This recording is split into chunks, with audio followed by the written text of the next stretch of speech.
नमस्कार दोस्तों, एक बार फिर से आपका स्वागत है आपके अपने YouTube channel learn from home पर। आज की क्लास हमारी जीव विज्ञान की दूसरी क्लास है दोस्तों। और आज की इस क्लास में हम लोग डिस्कस करने वाले हैं कोशिका विभाजन से संबंधित सारे इम्पोर्टेंट एमसीक्यू जो कि आगामी सभी प्रतियोगी परीक्षाओं के लिए समान रूप से उपयोगी हैं और संभावित हैं। तो इन सभी प्रश्नों को हम लोग डिस्कस करने वाले हैं। और आप में से जो भी चैनल पर पहली बार आए हुए हैं दोस्तों, जिन्होंने प्रैक्टिस सेट 1 नहीं देखा है, तो वो 1 क्लास जो था हमारा पहला क्लास, वो सेल के ऊपर में था। काफ़ी व्याख्या के साथ हमने सेल को कंप्लीट किया था और आज की क्लास हमारी कोशिका विभाजन की है। तो वीडियो में आगे बढ़ने से पहले मैं आपसे आग्रह करना चाहूँगा कि अगर आप हमारे चैनल पर पहली बार आए हैं तो चैनल को सब्सक्राइब अवश्य कर लें, बेल आइकन ऑन कर लें, ताकि भविष्य में आने वाली वीडियो का नोटिफिकेशन सबसे पहले आपको प्राप्त हो सके। चलिए दोस्तों, आरंभ करते हैं। ये है दोस्तों हमारा दूसरा टॉपिक, कोशिका विभाजन अर्थात सेल डिवीजन। इसके सारे प्रश्नों को हम लोग काफी व्याख्या के साथ देखने वाले हैं। तो पहला प्रश्न है हमारे सामने, सूत्री विभाजन के बीच किस अवस्था में गुणसूत्र विपरीत ध्रुवों की ओर गति करते हैं? तो सूत्री विभाजन जो होता है, इसमें गुणसूत्र विपरीत ध्रुवों की ओर एनाफेज में जो है, एनाफेज अवस्था में जो है ध्रुवों की ओर गति करते हैं। इसकी व्याख्या को भी देखेंगे हम लोग। सूत्री विभाजन के गुणसूत्र जो है ये विपरीत ध्रुवों पर एनाफेज अवस्था में जाते हैं। काफी इंपॉर्टेंट पॉइंट्स हैं इसमें दिए हुए, इसको आपको याद रखना है। प्रोफेज कोशिका में विभाजन की शुरुआत इसी अवस्था से होता है। क्रोमेटिन जाल छोटे एवं मोटे होकर गुणसूत्र बनाते हैं। मेटाफेज जो है दोस्तों, ये मेटाफेज तुर्क धागे जिसे कि स्पेंडल फाइबर्स कहते हैं, मेटाफेज में जो है इस तुर्क धागे का निर्माण पूर्ण होता है। इस विभाजन में लगभग 1 घंटे का समय लगता है। टेलोफेज क्या है? तो टेलोफेज जो है यह प्रोफेज का उल्टा होता है। केंद्रक एवं केंद्रिका स्पष्ट हो जाता है और क्रोमोसोम पतले हो जाते हैं। इसमें स्पेंडल फाइबर नष्ट हो जाता है और एक मदर सेल से 2 डॉटर सेल का निर्माण हो जाता है। तो इस प्रकार हमारे शरीर में कोशिका का विभाजन होता है। अगला प्रश्न है, निम्नलिखित में से सूत्र विभाजन की सबसे लंबी स्टेज कौन सी है? तो सूत्र विभाजन की जो है सबसे लंबी स्टेज है प्रोफेज। प्रोफेज सूत्र विभाजन की सबसे लंबी स्टेज होती है। समसूत्री विभाजन की सबसे छोटी अवस्था जो है ये एनाफेज है। समसूत्री विभाजन के फलस्वरूप जीवों में वृद्धि तथा विकास होता है। इसको ध्यान में रखना है, ठीक है दोस्तों। नेक्स्ट क्वेश्चन है, मियोसिस के किस स्टेज पर गुणसूत्रों की संख्या आधी हो जाती है? तो मियोसिस जो होता है इसके एनाफेज 1 पर गुणसूत्रों की संख्या आधी हो जाती है। मियोसिस एनाफेज 1 में गुणसूत्रों की संख्या आधी हो जाती है। मियोसिस विभाजन के फलस्वरूप मेल में स्पर्म तथा फीमेल में जो है ओवम का निर्माण होता है। मियोसिस को रिडक्शन डिवीजन भी कहा जाता है दोस्तों, ये काफी इंपॉर्टेंट है, इसको ध्यान में रखिएगा। मियोसिस को जो है रिडक्शन डिवीजन भी कहते हैं। नेक्स्ट क्वेश्चन है हमारा, उपापचय अर्थात मेटाबॉलिज्म की दृष्टि में निम्नलिखित में से किस अवस्था की कोशिका ज्यादा सक्रिय होती है? तो इसमें जो है प्रोफेज की कोशिका सबसे ज्यादा सक्रिय होती है। प्रोफेज अवस्था में उपापचय अर्थात मेटाबॉलिज्म की दृष्टि से कोशिका ज्यादा सक्रिय होती है। नेक्स्ट क्वेश्चन है, मियोसिस के लिए कौन सा कथन सही है? तो इसमें जो ये हमारा बी ऑप्शन सही हो जाएगा दोस्तों। मियोसिस एक अर्धसूत्री विभाजन है। ठीक है, मियोसिस जो होता है ये अर्धसूत्री विभाजन होता है। मियोसिस 2 जो होता है यह समसूत्री विभाजन होता है। अगला प्रश्न है, शरीर में लगी हुई चोट की मरम्मत के लिए किस प्रकार के सेल विभाजन का प्रयोग किया जाता है? तो शरीर में अगर कहीं चोट लग जाती है तो इसमें मरम्मत के लिए केवल समसूत्री विभाजन होता है, अर्थात माइटोसिस होता है। शरीर में लगी हुई चोट की मरम्मत के लिए केवल समसूत्रण अर्थात माइटोसिस सेल विभाजन का प्रयोग होता है। समसूत्री विभाजन वाल्थेर प्लेमिंग ने 1879 ईस्वी में जंतु सेल में देखा था। इनका नाम ध्यान में रखिएगा, वाल्थेर प्लेमिंग। इन्होंने ही सबसे पहले समसूत्री विभाजन को 1879 ईस्वी में 1879 में जंतु कोशिका में देखा था। यह विभाजन कायिक कोशिका अर्थात सोमेटिक सेल में होता है। समसूत्री विभाजन के 5 चरण होते हैं।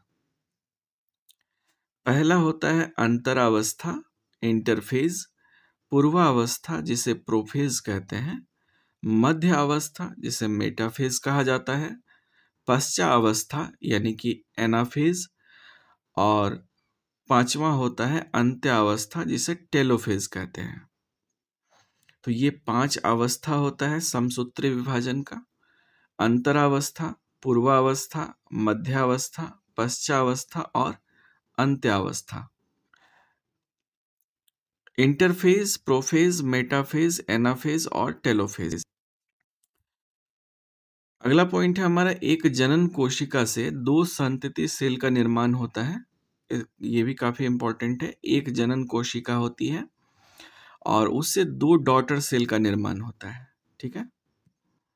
नेक्स्ट क्वेश्चन है, निम्नलिखित में से शरीर विज्ञान एवं चिकित्सा की वह कौन सी शाखा है जो पुरुषों के विशिष्ट रोगों एवं स्थितियों से संबंधित है?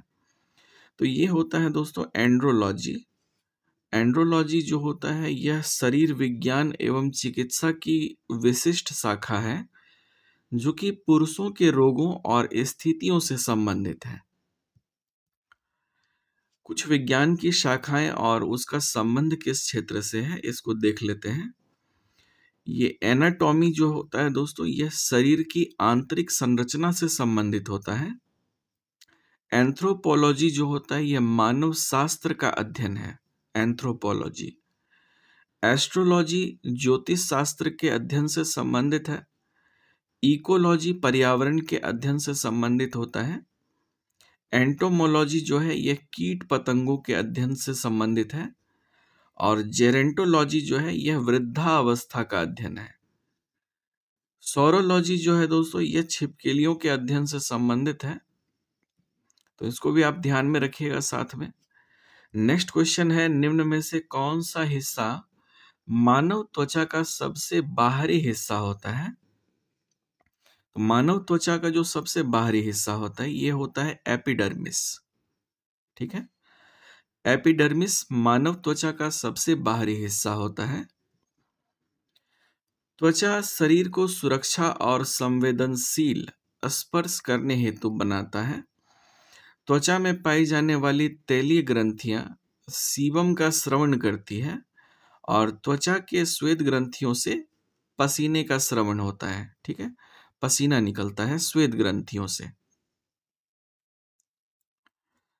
नेक्स्ट क्वेश्चन है हमारा, सूत्री विभाजन अर्थात माइटोसिस के चरण का नाम बताएं जिसके दौरान विभाजित सेल के गुणसूत्र मध्य रेखा पर स्थित होते हैं।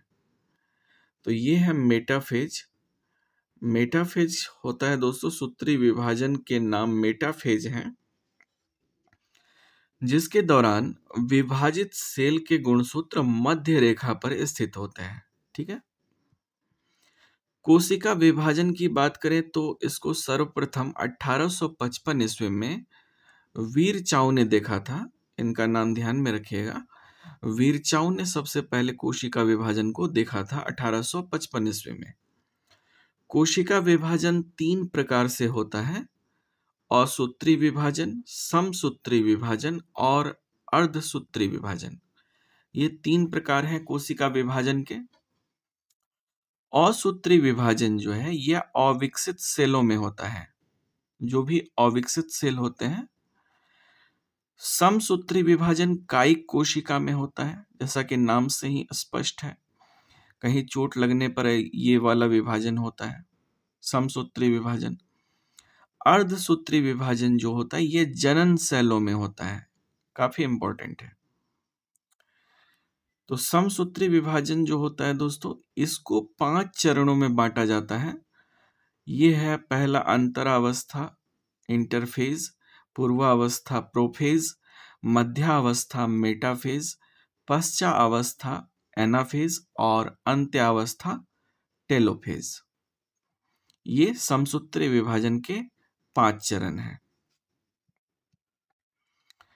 नेक्स्ट क्वेश्चन है हमारा, निम्नलिखित में से अर्धसूत्रण के लिए कौन सा कथन सत्य नहीं है? दोस्तों, अर्धसूत्रण के लिए यह कथन सत्य नहीं है कि अर्धसूत्रण के परिणाम स्वरूप परिणामी कोशों में गुणसूत्रों की संख्या 2 गुनी हो जाती है। ये कथन जो है गलत है। अर्धसूत्री कोशिका विभाजन की खोज जो है सर्वप्रथम ऑस्कर हर्टविग ने की थी 1876 ईस्वी में समुद्री आर्चिन के अंडे में, और इसका नामकरण अर्धसूत्री फॉर्मर तथा मूरे ने 1905 ईस्वी में किया था। फॉर्मर और मूरे ने इसका नामकरण किया था, जबकि इसको सर्वप्रथम खोज करने वाले ऑस्कर हर्टविग थे। इस प्रकार की कोशिका विभाजन जो है केवल जनन कोशिकाओं में ही होती है। इस कोशिका विभाजन के द्वारा जंतुओं में शुक्राणु तथा अंडाणु एवं पादपों में नर तथा मादा युग्मक बनते हैं, जिसमें गुणसूत्रों की संख्या आधी रह जाती है। अर्धसूत्री विभाजन में 2 तरह का विभाजन होता है: विषम रूपी विभाजन, जिसे ह्रास विभाजन भी कहा जाता है, और दूसरा होता है समरूपी विभाजन। ठीक है। नेक्स्ट क्वेश्चन है, कोशिका डैश जो है कोशिका विभाजन से संबंधित है। तो ये है साइटोकाइनिन, जो कि कोशिका विभाजन से संबंधित है।